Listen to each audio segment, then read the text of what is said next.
Students, राजनीति विज्ञान विषय के दूसरे अध्याय एक दल का प्रभुत्व का दौर में अब हम पढ़ेंगे कि कांग्रेस किस प्रकार से एक सामाजिक और विचारात्मक गठबंधन थी।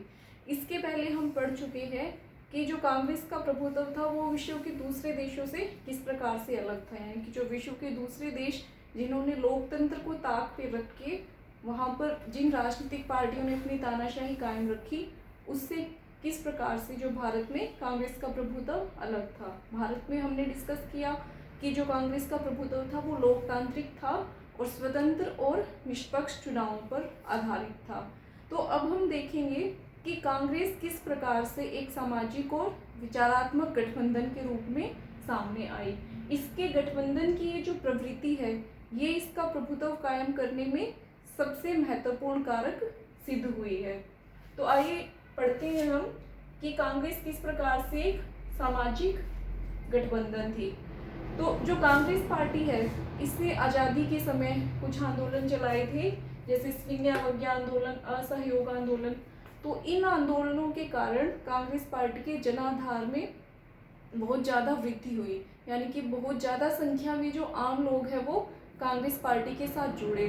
जब कांग्रेस पार्टी 1885 में बनी थी उस समय कांग्रेस पार्टी क्या थी, कुछ पढ़े लिखे अंग्रेजी भाषा बोलने वाले प्रोफेशनल लोगों का एक ग्रुप थी।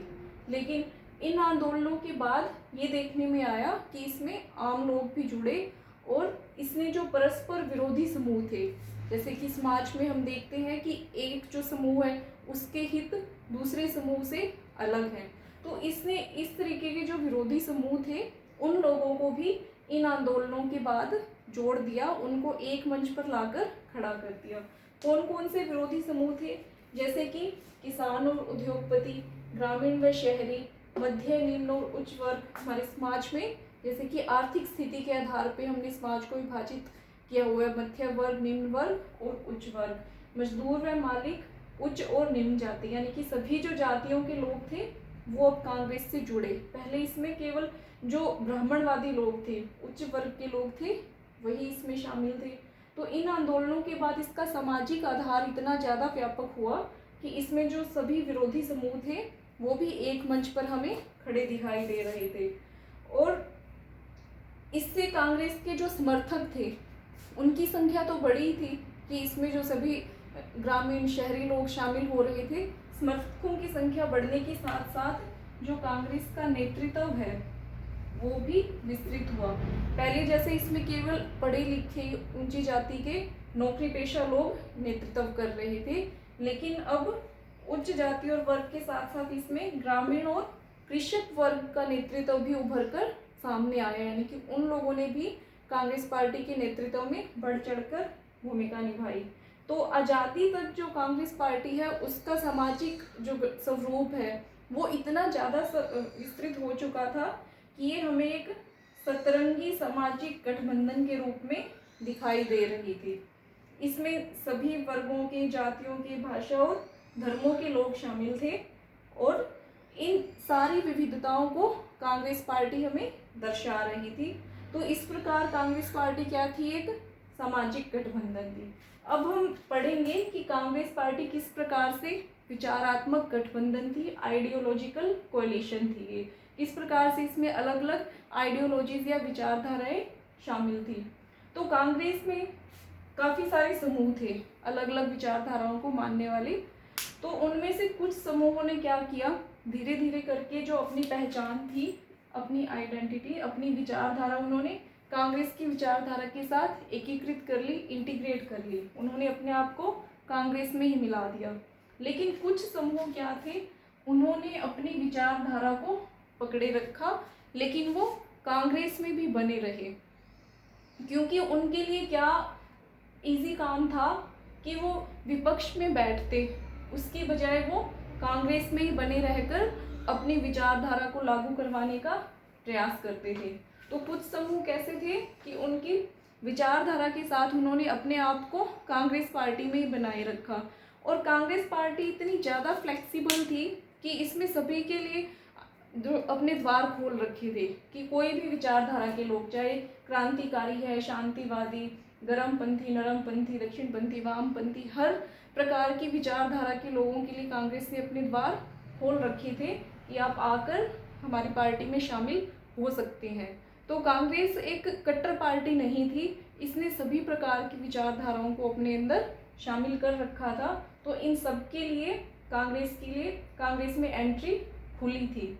तो आज़ादी से पहले कांग्रेस पार्टी में क्या थी, दोहरी सदस्यता का सिस्टम था, यानी कि जैसे ये लोग अपनी पार्टी के सदस्य भी रह सकते थे और कांग्रेस पार्टी के सदस्य भी रह सकते थे।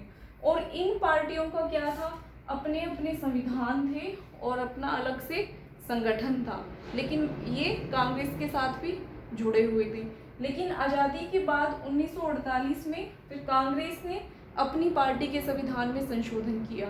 ये देश का संविधान नहीं था, कांग्रेस पार्टी का संविधान था। हर एक पार्टी का अपना मैनिफेस्टो होता है, अपना संविधान होता है। तो कांग्रेस ने उसमें संशोधन किया और कहा कि हम ये दोहरी सदस्यता वाला जो प्रावधान है उसको खत्म कर रहे हैं। अब ये जो राजनीतिक दल है या जो विचारधारा के आधार पर गुट बने हुए हैं, इन्हें या तो कांग्रेस में ही मिलना होगा या फिर ये अपनी अलग पार्टी बना लें। तो 1948 के बाद कुछ विपक्षी दल आए, लेकिन कुछ गुट ऐसे भी थे जो विचारात्मक मतभेद के बाद भी कांग्रेस में ही मिले रहे। तो कांग्रेस पार्टी गुटों के साथ मतभेद को भले ही सुलझा ना पाए, लेकिन ये उन गुटों के साथ अपनी वैचारिक सहमति कायम कर लेती थी। तो इन कारणों से हम क्या कह सकते हैं, कांग्रेस को एक विचारात्मक गठबंधन कह सकते हैं। तो अब हम आगे पढ़ेंगे कि कांग्रेस ने इन गुटों में किस प्रकार से तालमेल व सहनशीलता को बनाए रखा। तो चलिए अब हम डिस्कस करते हैं कि कांग्रेस ने किस प्रकार से उसमें मौजूद विभिन्न अलग अलग गुटों में तालमेल बनाए रखा और सहनशीलता बनाए रखी उन गुटों की अलग अलग विचारधाराओं के प्रति। तो जो कांग्रेस की प्रकृति है, नेचर है, वो कैसी थी, गठबंधनी प्रकार की थी। किस प्रकार से हम कह सकते हैं कि कांग्रेस की जो प्रकृति है वो गठबंधनी प्रकार की थी। कांग्रेस का स्वभाव क्या था, सर्वसमावेशी स्वभाव था कि कोई भी आए, कोई भी विचारधारा आए, उसका अपने आप में समावेश कर लो, जो भी आए उसे अपनी पार्टी में शामिल कर लो। और दूसरी क्या विशेषता थी इसकी गठबंधनी प्रकृति की, कि इसने अतिवादी या कट्टर रुख नहीं अपनाया किसी भी विचारधारा को लेकर के।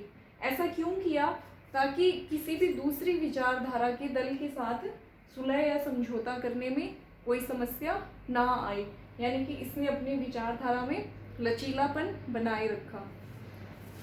तो जो कांग्रेस की दोनों रणनीतियां थी, सर्वसमावेशी स्वभाव और अतिवादी रुख ना अपनाना, ये क्या थी, विपक्ष के लिए समस्याजनक थी।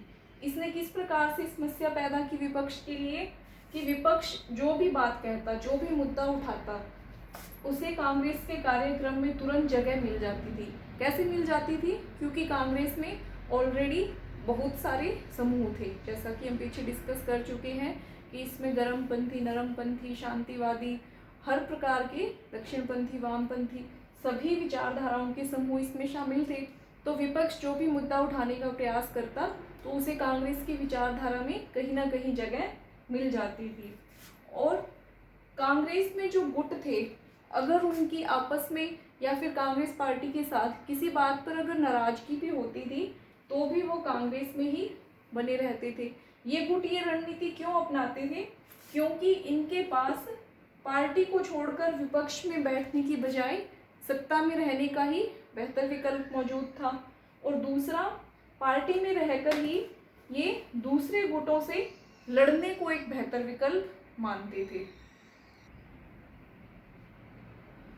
तो अभी हमने डिस्कस किया था कि कांग्रेस ने अपने सर्वसमावेशी स्वभाव और अतिवादी रुख अपनाने से बचकर के किस प्रकार से गुटों में तालमेल बनाए रखा, और साथ ही जो कांग्रेस थी, इसने किस प्रकार से जो इसके अंदर शामिल गुट थे उनके प्रति किस प्रकार से इसने सहनशीलता बनाए रखी, इसे अब हम डिस्कस करेंगे। हम डिस्कस कर चुके हैं कि कांग्रेस की प्रकृति कैसी थी, गठबंधनी प्रकार की थी, कि किसी भी गुट को अपने में शामिल करने की प्रकृति थी।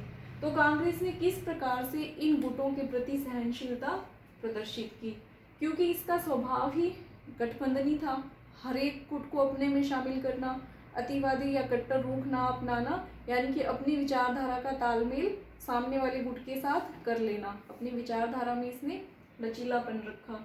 तो ये विभिन्न गुटों के प्रति सहनशील रही और एक ही पार्टी के अंदर अलग अलग गुट होना कांग्रेस की कमजोरी नहीं बना, बल्कि ये कांग्रेस की ताकत बनी।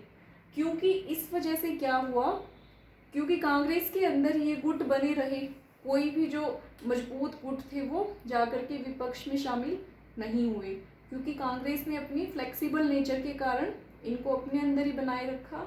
तो जो विपक्ष था वो ज़्यादा मजबूत नहीं बन पाया। कांग्रेस ही अपने आप में सर्वे सर्वा बनी रही। और ये जो अलग अलग गुट थे, इन्होंने ही क्या किया, कांग्रेस पार्टी के अंदर इसकी नीतियों के ऊपर एक तरीके से एक नियंत्रणकर्ता का, एक वॉचडॉग का काम किया इन्होंने। कोई भी आलोचना अगर करनी होती थी तो कांग्रेस के अंदर ये जो मौजूद गुट थे आपस में ये एक दूसरे की नीतियों की आलोचना कर लेते थे, तो इससे इसकी नीतियों में और ज़्यादा सुधार आया। तो इस काल के दौरान कांग्रेस ने ही क्या किया, पक्ष और विपक्ष की भूमिका निभाई, क्योंकि इसके अंदर जो दूसरे गुट थे वो कांग्रेस की नीतियों की आलोचना करके इसे विपक्ष की तरह कंट्रोल में रख रहे थे। तो कांग्रेस ने ही पक्ष और विपक्ष की भूमिका निभाई। कोई मजबूत विपक्षी दल इस दौरान उभर नहीं पाया। इसी वजह से ये जो 1952 से 67 का जो कालखंड है, इसे क्या कहा जाता है, कांग्रेस प्रणाली या कांग्रेस सिस्टम कहा जाता है। तो ये आज हमारा टॉपिक यहाँ कवर होता है। आशा है कि आप सब लोग इस टॉपिक को अच्छे ढंग से समझ चुके होंगे। एक ज़रूरी मैसेज जो आप सबके साथ शेयर करना था कि भले ही अब लॉकडाउन है, लेकिन आप लोगों की पढ़ाई के लिए अब कोई लॉकडाउन नहीं है। ऑनलाइन माध्यम से आप अच्छे ढंग से अपनी पढ़ाई को करिए और जब तक स्कूल नहीं खुलते तब तक अपने घरों में सुरक्षित रहिए और अपनी पढ़ाई को कंटिन्यू रखिए। धन्यवाद।